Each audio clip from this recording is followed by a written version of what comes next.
저는 화초 기르는 것을 좋아합니다. 여러분은 어떠십니까? 이 꽃은 제 방에서 수년째 봄이면 저를 행복하게 해주는 꽃입니다. 제가 우리 교회 부임할 때 어떤 분이 선물을 하셨는데 저게 대여풍란입니다. 대여풍란. 풍란을 길러서 매년 봄이면 꽃대가 한 3대 정도가 올라와서 꽃을 피우는데 그 향기가 얼마나 아름다운지, 얼마나 좋은지, 또 꽃이 아름답죠? 굉장히 아름답습니다. 저는 화초를 기르면서 우리 모두의 상식이지만 제가 확인을 한 게 있어요. 화초가 잘 자라는 조건이 뭐냐? 그래서 사실 우리 원로 목사님이 저한테 물려준 안도 있는데요. 매년 봄이면 꽃대가 올라와요. 지금까지. 그래서 이 꽃이, 이 화초가 잘 사는 조건이 딱 4조건이 있더만, 4조건. 첫 번째는 햇빛이고요. 둘째는 물입니다. 셋째는 온도입니다. 넷째는 영양분이에요. 사실 영양분이 가장 중요할 것 같이 생각이 들지만 그건 맨 마지막입니다. 이 가운데 하나를 반드시 절대 필요한 것을 하나 꼽으란다면 사실 햇빛입니다. 햇빛. 이 빛이 얼마나 중요한지요. 2005년 6월달 이스라엘의 대표적 신문인 예루살렘 포스트라고 하는 신문에서 2000년 된 종려나무 씨앗이 싹을 틔웠다라는 기사가 실렸어요. 2000년 된 씨앗이 싹이 났다는 거예요. 에훗 네체르라고 하는 고고학자가 그 유대 땅 맨 남단에 가면 사해가 있죠. 그 옆에 마사다라고 하는 유명한 유적지가 있습니다. 이 마사다는 로마에게 망한 유대 백성이 약 1000여 명이 거기에 이게 분지와 같은 곳인데 크지도 않아요. 적어도 약 한 200m 가까이 되는 깎아지른 절벽 위에 분지처럼 되어 있는 곳인데 거기에서 3년 동안 항쟁을 벌인 곳이에요. 그래서 마지막 더 이상 버틸 수가 없을 때 전부 자신들이 자교를 했어요. 거기에서. 약 1000여 명이. 그러니까 한 명이 살아남아가지고 이게 역사가 전해진 것입니다. 아주 장렬하게 로마의 항전을 하다가 죽어간 곳이 마사다인데 그 고고학자 이 에훗 네체르라고 하는 사람이 거기를 발굴을 하다가 씨앗을 하나 발견한 거예요. 2000년 된 씨앗이.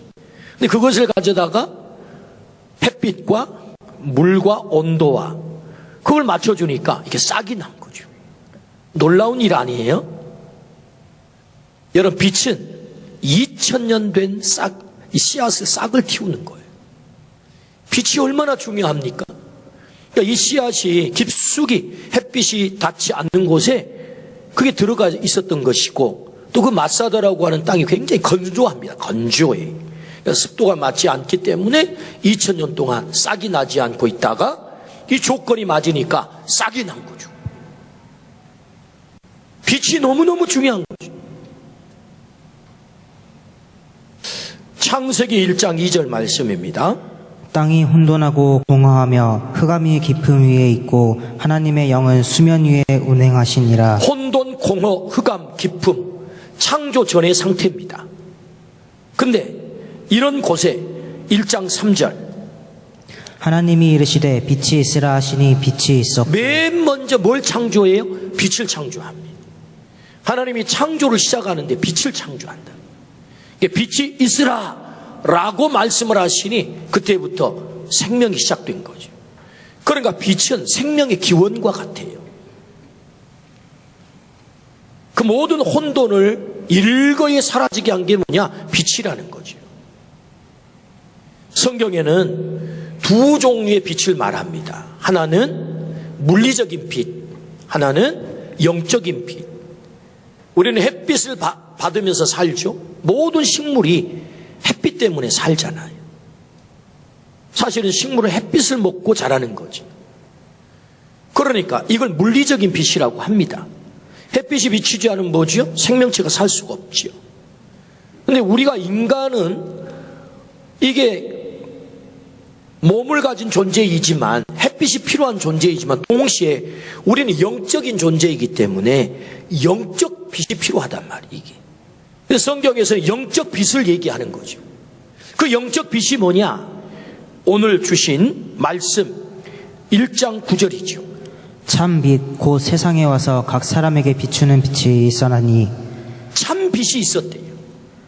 참 빛 곧 세상에 와서 각 사람에게 비추는 빛이 있었나니 이 빛으로 말미암아 모든 것이 지어졌대요. 참 빛. 그럼 이 참 빛의 실체가 뭐예요? 8장 12절. 예수께서 또 말씀하여 이르시되 나는 세상의 빛이니 나를 따르는 자는 어둠에 다니지 아니하고 생명의 빛을 얻으리라. 나는 세상의 빛이다. 에고 에이미, 그 유명한 요한복음에 나는 무엇이다. I am the light. 나는 세상의 빛이야. 그 빛이야. 라고 주님이 직접 계시하시죠. 그러니까 예수님은 참빛으로 이 세상에 오셨다. 그 참빛의 실체가 누구라고요? 예수님이다 라는 말씀이죠. 오늘 말씀을 통해서 그 참빛 되신 예수님을 만나라. 참빛 되신 예수님을 네 안에 모셔드려라. 그런 말씀이죠. 참빛 되신 그 예수님으로 말미암아 너의 삶이 복이 있게 하라. 이게 오늘 말씀이죠. 그러므로 오늘 참빛 되신 예수님을 만나는 은혜가 있기를 주의 이름으로 축원합니다. 아멘. 그렇다면 왜 빛으로 그분이 오셨을까? 이런 질문을 던져봐요. 왜 빛으로 오셨을까? 5절입니다. 빛이 어둠에 비치되 어둠이 깨닫지 못하더라. 뭐가 있었다고요? 어둠이 있었다고요. 스코티아, 이 어둠을 스코티아라고 그래요. 어둠, 죽음의 세력이에요. 생명을 가로막는 죽음의 세력을 스코티아라고 해요. 사단의 세력과 그 세력 하에 부단히 죽어가는 죄악된 세상을 스코티아라고 해요. 죄악된 세상, 한마디로 말하면 죄죠. 죄가 스코티아예요. 어둠이에요. 어둠이 있었던 거죠, 이 세상에. 그래서 참 빛이 필요했던 것이죠. 그래서 로마서는 이것을 너무나도 잘 설명합니다. 로마서 1장 28절. 또한 그들이 마음에 하나님 두기를 싫어하매 하나님께서 그들을 그 상실한 마음대로 내버려 두사 합당하지 못한 일을 하게 하셨으니. 거기까지. 하나님을 두기 싫어했대요. 하나님을 두기 싫어한 게 뭐예요? 그게 죄예요. 가장 근본적인 죄죠. 그 마음속에 하나님을 두기 싫어해요. 그럼 하나님이 어떻게 하세요? 방기, 네 마음대로 살아라. 여러분, 최대 형벌이 뭔 줄 아세요? 네 마음대로 살아라. 왜 자식들에게 애착을 가지고 이래라 저래라 하는 것입니까? 사랑하니까. 근데 정말로 끝장이 나면 어떻게 하죠? 네 마음대로 살아라, 이거거든. 하나님이 방기해버려요. 하나님을 두기 싫어하면 방기, 네 마음대로 살아라. 그렇다는 거 아닙니까? 그러니까 어떻게 됐어요? 합당하지 못한 일을 하게 됐다는 것입니다. 그 합당하지 못한 일이 뭐예요? 29절부터. 곧 모든 불의, 추악, 탐욕, 악의가 가득한 자요, 시기, 살인, 분쟁, 사기, 악독이 가득한 자요, 수근수근하는 자요, 비방하는 자요, 하나님께서 미워하시는 자요, 능욕하는 자요, 교만한 자요, 자랑하는 자요, 악을 도모하는 자요, 부모를 거역하는 자요, 우매한 자요, 배약하는 자요, 무정한 자요, 무자비한 자라. 그들이 이 같은 일을 행하는 자는 사형에 해당한다고 하나님께서 정하심을 알고도 자기들만 행할 뿐 아니라 또한 그런 일을 행하는 자들을 옳다 하느니라. 21가지의 죄목을 일부러 언급을 합니다. 하나님 두기를 싫어하면 하나님이 방기하는데 네 마음대로 살아라 했더니 사람들이 21가지 이런 죄들을 짓더라는 거예요. 이게 어둠이죠. 이건 사형이야. 하나님이 정하셨다는 거예요. 죄의 삭은 사망 정했다는 거예요. 그런데 놀랍게도 자기만 그런 죄를 짓는 게 아니고 그런 죄를 짓는 사람들을 향해서 야, 그거 너 잘했어. 너 오라. 네가 오라. 이렇다는 거예요. 함께 죽는 길을 간다는 거죠. 이게 총체적 어두움의 장면이죠. 이 어둠이 있다는 것입니다. 어둠. 그래서 이것을 성경 로마서 3장 23절에서는 이렇게 표현을 하죠. 모든 사람이 죄를 범하였음에 하나님의 영광에 이르지 못하더니 그래서 우리는 하나님의 영광에 도달할 수 없는 자들이 되고 만 것입니다. 우리는 어두워졌단 말이에요. 어두워졌어. 이 죄 때문에. 로마서 5장 12절 말씀. 그러므로 한 사람으로 말미암아 죄가 세상에 들어오고 죄로 말미암아 사망이 들어왔나니 이와 같이 모든 사람이 죄를 지었으므로 사망이 모든 사람에게 이르렀느니라. 사망이 모든 사람에게 이르게 됐다. 스코티아. 어둠이 됐다. 어둠이 됐다. 스코티아 상황이 된 것입니다. 왜 참빛으로 그분이 오셔야 해요? 어둠이 있었대요. 어둠. 스코티아 상태가 있는 거예요. 생명을 가로막는 죄악된 세력이 있다는 거예요. 그래서 우리 주님은 참빛으로 오신 거죠. 그렇다면 지금은 어떤가요? 우리가 살아가는 이 세상은 어떻습니까? 어둡지 않습니까? 지금도 어둡습니다. 여전히 세상은 어둡습니다. 땅은 혼돈하고 공허하죠. 흑암이 깊음 위에 있죠. 생명을 가로막는 죽음의 세력이 얼마나 강합니까? 이 스코티아, 생명을 가로막는 죽음의 세력, 사망의 세력이 얼마나 강합니까?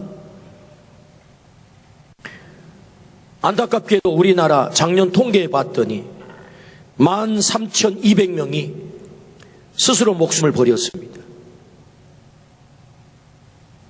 자, 안타까운 얘기죠.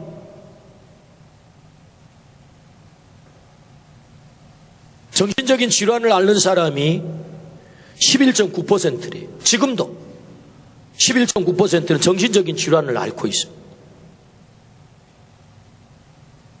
성범죄가 7만 건 이상이 일어납니다. 매년.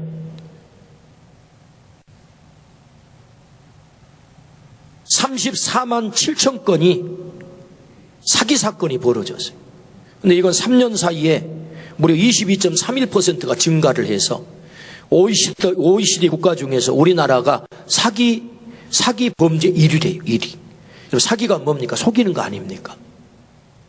그래서 그 사기를 통하여서 피해본 금액만 40조래요. 40조. 그러니까 서로를 이제 못 믿는 거지. 계속 사기를 치는 거예요. 서로를. 여러분, 사람이 우리가 관계를 맺고 살아간다는 게 뭡니까? 신뢰 아닙니까? 신뢰. 그러니까 신뢰가 철저하게 깨지는 거예요. 그러니까 신뢰가 가장 많이 깨진 세상이 우리나라래요. 이게 세계에서 1위란데, 부끄럽게도. 가장 많이 스스로 목숨을 버리고, 가장 많이 사기치고, 어둠의 현장이죠. 어둠의 현장. 지금 우리가 살아가고 있는 이 세상이 이 영적으로 대단히 어두워진 세상이 되었습니다. 자칭 하나님이라고 말한 사람이 20명이래, 우리나라에. 자칭 예수님이라고 말한 사람이 50명이래. 그 이달에 빠진 사람만 해도 200만 명이래. 여러분, 어두움의 세상이죠. 우리 주님 말씀하신 것처럼 마지막 때가 되면 적 그리스도가 나타난다. 우리를 유혹한다. 그 어둠으로 미혹하는 거죠. 생명을 방해하는 스코티아, 이 어둠의 세력, 그 죄악된 세상, 스코티아, 어둠이죠. 어둠. 여호와를 알지 못하는 다른 세대들이 자꾸만 일어납니다. 자기 숭배 종교가 가장 부흥을 하고 있습니다. 자기의 취향을 따라 살아가죠. 자기가 다 옳습니다. 자기가 기준입니다. 믿음을 잃어버린 세대. 여러분, 우리나라 크리스천 비율이 20%거든요. 국민의. 근데 대학생들은 3%만 교회를 출석한대. 이 얼마나 가슴 아픈 얘기입니까? 우리의 다음 세대들이 믿음의 세대가 아닌 여호와를 알지 못한 다른 세대들로 점점점 일어나는 스코티아 상태가 더 확장되고 있다는 것입니다. 어둠. 왜 참빛이 필요합니까? 어둠이 있다는 거죠. 오늘 우리의 삶의 현장에도, 여러분, 이 땅에도 참빛 되신 예수 그리스도가 우리에게 여전히 필요한 줄로 믿습니다. 성자 어거스틴은 어둠이란 빛의 부재이다 라고 정리를 했어요. 빛의 부재, 빛이 없는 상태가 어둠이라는 거지요. 그러면 이 어둠을 해결하는 방법은 무엇이겠습니까? 빛을 집어넣으면 되겠죠. 어둠을 퍼낸다고 해서 퍼내지는 거 아닙니다. 죄가 없어지는 게 아니라고요. 빛이 들어와야 어둠이 사라지는 거죠. 그러므로 여러분, 참 빛으로 채워야 될 줄로 믿습니다. 그래야 어둠이 해결이 되는 거란 말이지. 그래서 그 어둠의 현장, 스코티아의 현장에 참빛 되신 예수님이 들어오면 역사가 바뀝니다. 역사가 나라가 바뀌어요. 여러분, 역사가 바뀐 게 뭡니까? BC와 AD 아닙니까? 기원 전, 기원 후. 나라가 바뀌어요. 1885년 4월 5일 부활주일날 언더우드 선교사님과 아펜셀러 선교사님이 저 제물방에 도착을 했습니다. 그 아펜셀러 선교사님께서 이런 기도를 드렸대요. 아펜셀러 선교사님 드린 그 기도를 한번 보십시오. 우리는 부활절 이곳에 도착했습니다. 오늘 죽음의 철장을 산산히 깨뜨려 주시고 부활하신 주님께서 이 나라 백성들을 얽어맨 결박을 끊으시고 하나님의 자녀가 누리는 빛과 자유를 허락해 주시옵소서. 하나님, 우리를 얽어매고 있는 이 어둠의 철장을 깨뜨려 주세요. 그래서 빛과 자유를 누리게 해 주십시오라고 아펜셀러 선교사님이 130여 년 전에 이 땅에 들어와셔서 기도를 했는데 그 기도의 응답으로 이 민족 가운데 여러분 어둠의 철장이 깨뜨려진 줄로 믿습니다. 빛이 찾아든 줄로 믿습니다. 그래서 여러분 식민지 나라에서 해방되어 가지고 선진국 대열에 들어선 나라가 우리나라에 유일하다는 거 아닙니까? 우리나라가 240개 나라 가운데 식민지에서 해방을 받아 가지고 공식적으로 대한민국은 선진국 이렇게 선언받은 나라가 우리나라 뿐이래요. 민주주의를 이루는 나라도 우리나라 뿐이고 자유를 누리게 된 나라도 우리나라 뿐이고. 할렐루야. 얼마나 놀라운 얘기입니까? 아니 근데 무슨 예수님이 이 땅에 전해진 복음이 전해진 것하고 그것하고 무슨 개연성이 있습니까? 개연성이 있습니다. 우리나라 유일하게 복음이 들어와 130여 년 만에 20%의 국민이 예수님을 믿고 그리고 세계 선교사를 두 번째로 가장 많이 파송한 나라는 우리나라가 유일해요. 이게 어떻게 개연성이 없겠어요? 복음이 들어와 이 민족이 그 짧은 시간에 복음화가 되고 선교사들을 세계 열방에 파송을 하고. 할렐루야. 우리 교회만 해도 얼마나 대단합니까? 우리 교회가 필리핀과 태국에 교회를 13개 세웠다니까요. 놀래지도 않으세요. 지금도 크리슈나 지역에 교회를 세우기 위해서 우리가 정탐을 하고 있습니다. 태국에. 놀라운 일이죠. 놀라운 일이죠. 어둠의 땅에 빛이 들어오면 역사가 바뀝니다. 나라가 바뀝니다. 할렐루야. 어둠의 땅에 복음을 들고 들어왔다는 것 아닙니까? 그래서 오늘 우리가 이렇게 정말 아름다운 예배당에서 하나님을 예배할 수 있는 이런 놀라운 축복을 누리고 있는 것 아니겠습니까? 나라가 바뀐다고요. 뿐만 아니라 그 어둠의 가정에 빛이 들어가면 가정이 바뀌어요. 아멘입니까? 우리 아버지가 술 드시고 들어오는 퇴근길은 우리 집은 지옥이었습니다. 그래서 피난 가기 바빴어요. 그런 아버지 속에 예수님이 빛으로 찾아오셨습니다. 아버지 퇴근길에 저녁마다 우리 집은 천국으로 바뀌었어요. 예수님이 빛으로 찾아오신 이후에 눈물로 사시던 우리 어머니 얼굴에 웃음꽃이 피었습니다. 저는 초등학교 어린 시절에 제 어머님이 가끔 저를 손잡고 새벽 예배를 데려가셨어요. 전도사님 말씀이 끝나고 개인 기도가 시작이 되면 우리 어머니는 언제나 마룻바닥에 무릎을 꿇고 통곡을 하면서 기도를 하셨어요. 어린 마음에 저는 우리 어머니가 창피했어요. 아니 우리 어머니 왜 그렇게 기도하시지? 다른 분들은 그렇게 기도 안 하는데 우리 어머니는 꼭 통곡을 하면서 기도해요. 제가 목사가 되어 장성해서 목사가 되고 성인이 되어서 우리 어머니를 한번 생각해 봤어요. 그때 통곡하지 않고 어떻게 살 수 있었겠냐? 그 아버지의 그 역기능의 아버지 가정을 힘들게 하고 엄마를 힘들게 자식들을 힘들게 하는 그 지옥으로 만들어버린 그 아버지 아래서 어찌 통곡하지 않고 버틸 수 있었겠습니까? 근데 우리 아버지에게 예수님이 빛으로 찾아왔단 말입니다. 우리 어머님의 통곡의 기도에 응답하셔서 우리 아버지가 바뀌었다고요. 가정이 바뀌었다고요. 저녁마다 지옥에서 천국으로 바뀐 것입니다. 어둠에 빛이 들어오면 가정이 바뀌어요. 아멘입니까? 아멘. 어둠의 땅에 왜 빛으로 오십니까? 어두우니까 빛으로 오시는 거예요. 저는 고등학교 시절 목포에서 보내게 됐습니다. 자취를 했다고. 70년대 후반에 제가 고등학교를 다녔기 때문에 그 시절에 목포라고 하는 것이 조금 험악했습니다. 근데 혼자 자취를 하다 보면 여러 유혹들이 많죠. 혼자 자기를 지켜내기가 쉽지 않습니다. 그럼에도 불구하고 어떻게 내가 나를 지켰을까? 내가 지킨 게 아니었어요. 주님이 날 지켜주신 거죠. 외로울 때는 교회를 찾았습니다. 부모님이 보고 싶고 가족이 보고 싶으면 교회를 찾았어요. 교회를 가서 앉아서 기도하면 그렇게 포근하고 주님이 저를 안아주시고 주님이 저에게 말 걸어주시고 그래서 내가 나를 어떻게 지켰지?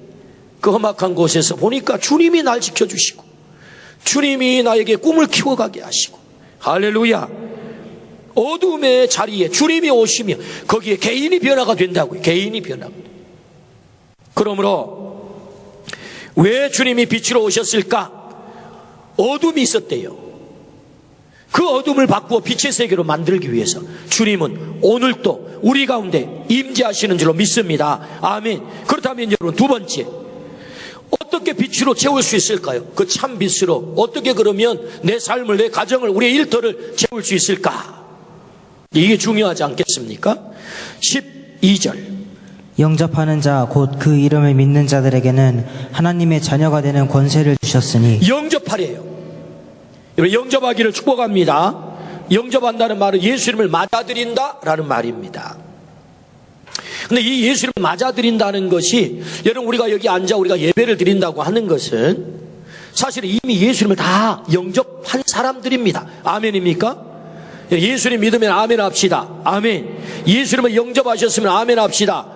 아멘. 아멘. 우리가 영접했으면 여기 있는 거지요.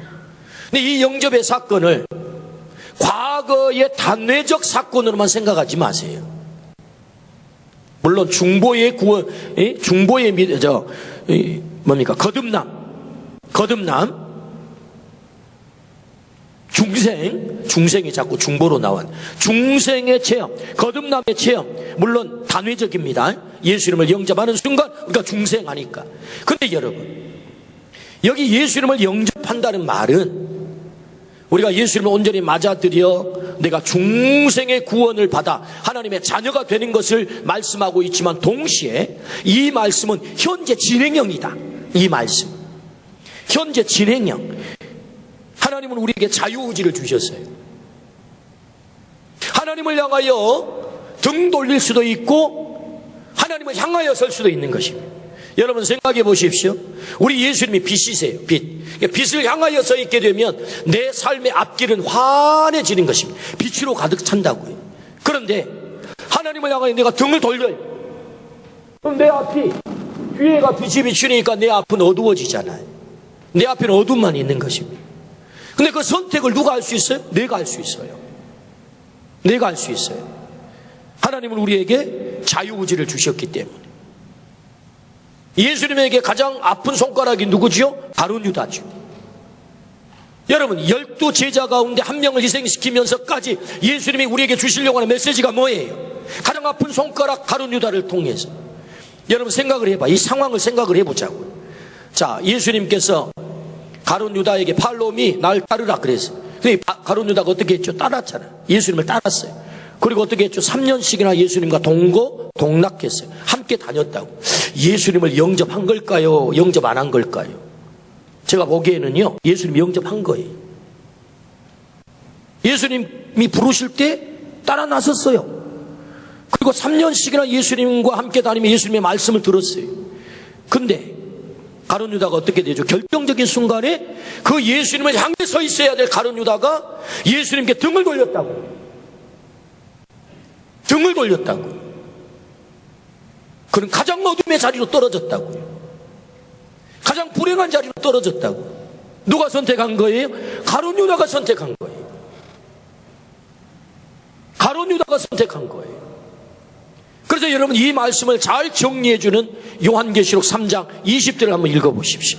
볼지어다 내가 문 밖에 서서 두드리노니 누구든지 내 음성을 듣고 문을 열면 내가 그에게로 들어가 그와 더불어 먹고 그는 나와 더불어 먹으리라. 여러분 이 말씀도 하나님이 우리에게 주신 말씀이 맞습니까? 예, 맞습니다. 근데 뭐라고 그러지요? 내가 문 밖에 서서 두드리노니 야, 문 좀 열어줄래? 왜 이렇게 해요? 하나님 능력이 있다며요. 예수님 능력이 있다며 확 열고 들어오면 안 됩니까? 뭘 내가 꼭 문 열기를 기다립니까? 내 의지가 뭐가 필요해요? 나는 죄인인데 당신이 문 열고 확 들어와가지고 너 안 믿을래? 이러면 되잖아요. 너 믿어! 이러면 되잖아요. 그렇게 하지 않는다는 거예요. 뭘 말씀하지요? 여러분 이 말씀은요 라오디게아 교회를 향하여 주신 말씀입니다. 예수님을 안 믿는 불신자를 향하여 주신 말씀이 아니에요. 요한계시록 3장 20절은 이미 예수님을 믿는 교회된 자들을 향하여 주신 말씀이라고. 이 말씀이 볼지어다 내가 문 밖에 서서 두드리노니 네가 문을 열면 의지적으로 네가 결단하면 나를 향하여 서 있으면 빛 앞에 계속해서 주님 내게 오시옵소서 내가 당신의 빛 안에 거하겠습니다라고 서 있으면 나는 너에게 들어가 너와 더불어 먹고 너는 나와 더불어 먹으리라. 할렐루야. 등 돌리지 마라 이 말씀이거든요. 심지어 히브리서에서는 이렇게까지 말씀을 하시지요. 히브리서 6장 4절 6절 한번 빛을 받고 하늘의 은사를 맛보고 성령이 참여한 바 되고 하나님의 선한 말씀과 내세의 능력을 맛보고도 타락한 자들은 다시 새롭게 하여 회개할 수 없나니 이는 그들이 하나님의 아들을 다시 십자가에 못 박아 드러내놓고 욕되게 함이라. 그러니까 영접한다는 것은 사실은 빛 되신 그분 앞에 계속해서 내가 서 있는 것이고 그분을 향해 있는 것이고 의지적인 결단을 통해서 그분 앞에 더 가까이 나가기 위한 오늘의 결단이 뭐예요? 그 영접인 거예요. 영접. 그러므로 어떻게 빛으로 채울 수 있을까요? 할 때 이 질문에 대한 대답이 뭐예요? 우리가 그분을 내 안에 맞아들이는 것일 뿐만 아니라 계속해서 그분을 향해 서 있는 것입니다. 그분을 따라 행하는 것입니다. 빛을 따라 행하는 거죠. 등 돌리지 않는 것입니다. 여러분 오늘 우리 모두가 빛 되신 주님 앞에 우리가 향해 서 있기를 주의 이름으로 축원합니다. 그분 앞에 나아가기를 축복합니다. 등 돌리지 않기를 주의 이름으로 축원합니다. 아멘. 그런데 세상은 어떻게 했어요?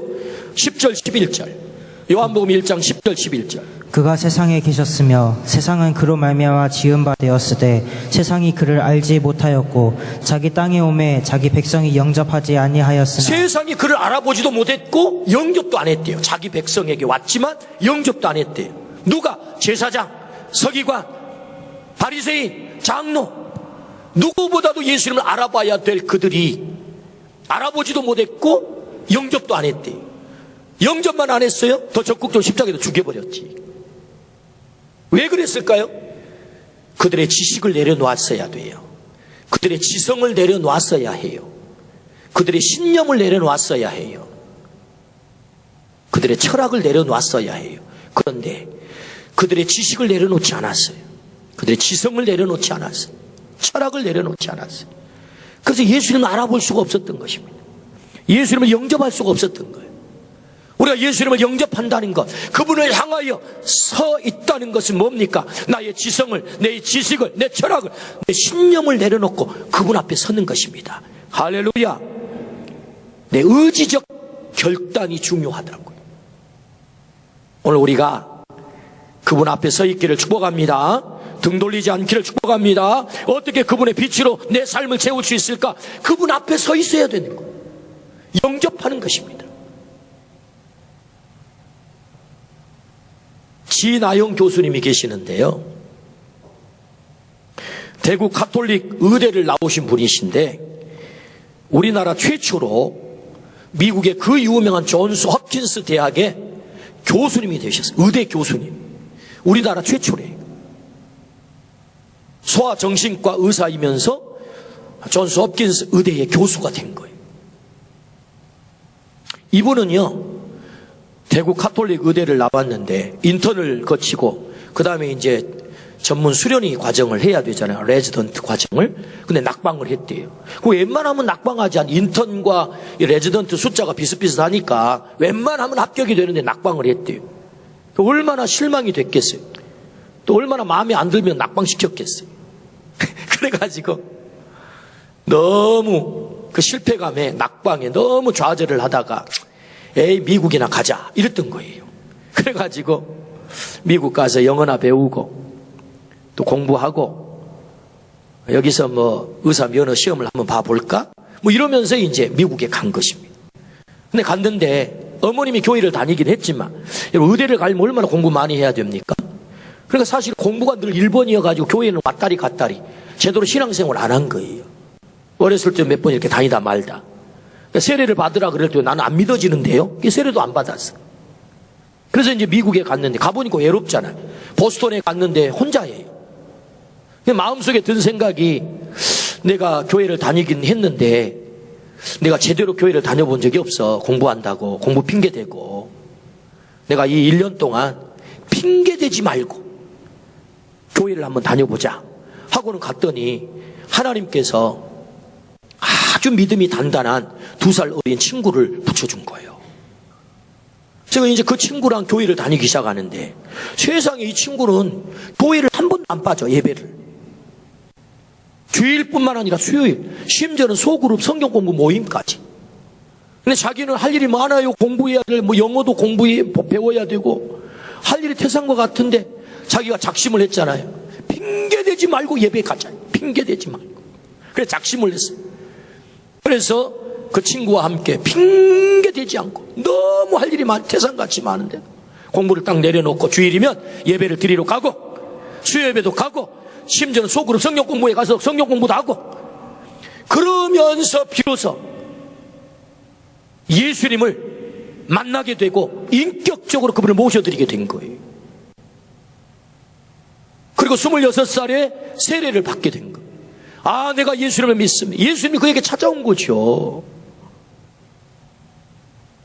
그래서 그런 구원의 감격을 얻고 세례를 받아서 세례 교인이 됐어요. 그렇게 해서 핑계대지 않고 예배를 계속 참석을 하면서 믿음이 점점 자라기 시작했습니다. 그래서 이제 시험을 봤어요. 의사 면허 시험을. 그래가지고 1차, 2차, 3차를 보고 그다음 영어시도 외국이니까 영어 시험도 보고 또 거기다가 실기 시험까지 5번에 걸쳐 시험을 보고 이제 결과를 통보를 받는 거예요. 성적표를. 세상에 그런데 성적표를 딱 뜯어서 봤더니 100점 만점에 99점을 받은 거예요. 남의 집 얘기지만 아멘 좀 합시다. 상위 3%, 미국에 상위 3%에 든 거예요, 이게.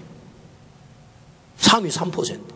어떤 마음이 들었냐면, 내 굳이 뭐 한국 안 가서 여기서 의사해도 되겠다, 이런 생각을 한 거예요. 그래서 그 점수를 가지고 하버드 의대에 어플라이를 했는데, 당신 와라! 그래가지고 하버드 대학에 가가지고 공부를 한 거예요.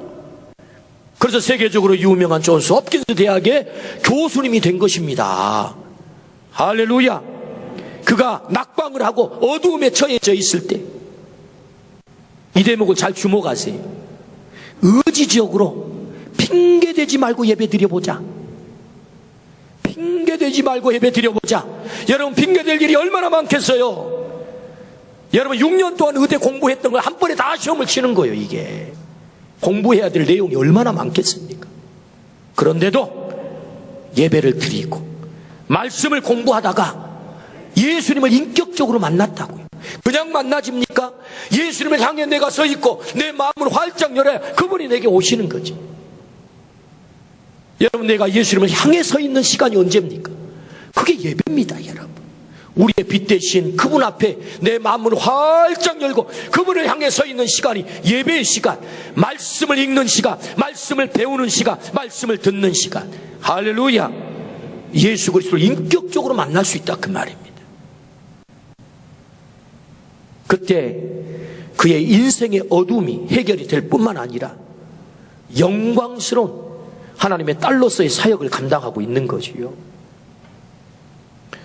어떻게 빛으로 채울 수 있어요? 영접하라 라고 말씀하세요. 영접하라. 그분을 향해 서 있으라, 그렇게 말씀하세요. 여러분, 주님을 향하여 서 있게 될 때 우리 어둠의 문제가 해결될 줄로 믿습니다. 어둠으로 채워질 줄로 믿습니다. 아멘. 그렇다면 세 번째, 빛으로 채울 때 어떤 복을 받게 됩니까? 마지막 결론입니다. 첫 번째, 많은 복을 받지만 세 가지만 소개를 하면, 어둠에 다니지 않고 생명의 빛을 얻어요. 8장 12절 말씀.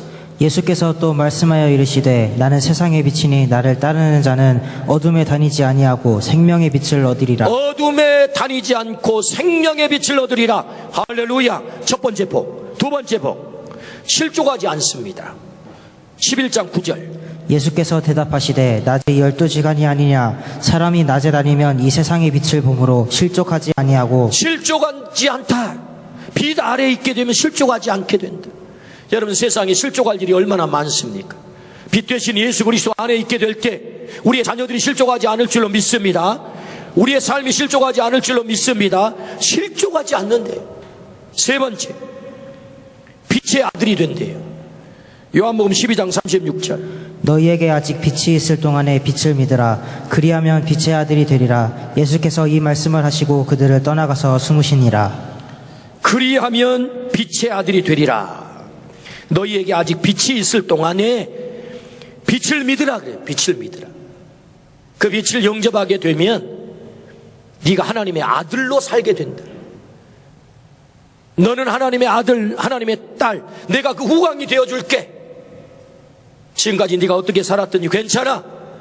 네가 실패했어도 괜찮고, 네가 상한 갈대여도 괜찮고, 꺼져가는 심지어도 괜찮아. 나는 꺼져가는 심지를 끄지 않고 상한 갈대를 꺾지 않을 거야. 네가 냄새나고 실패했어도 괜찮아. 내가 너의 후광이 되어줄 거야. 너는 내 아들이 되고 내 영광스러운 딸이 될 거야. 그 복을 주신다는 것 아닙니까? 오늘 주시는 이 말씀처럼 우리가 빛 안에 있게 되면 우리가 당당하게 하나님의 아들, 딸로 살아갈 수 있게 된다라고 말씀하세요. 주님은 참빛으로 이 땅에 오셨습니다. 여전히 세상은 어둡지만 우리가 그분을 내 안에 영접하고 그분을 향하여 서 있게 될 때, 주님을 향하여 서 있게 될 때 그분의 빛으로 내 인생이 가득 차게 되고, 그리고 주님이 내 후광이 되고 내 영광이 되어서 내 아들이다, 내 딸이야, 주눅 들지 말고 당당하게 살아. 내가 너를 책임져 줄게. 네 발걸음을 인도해 줄게 라고 말씀하세요. 그러므로 빛 되신 주님으로 온전히 채우기를 주의 이름으로 축원합니다. 아멘.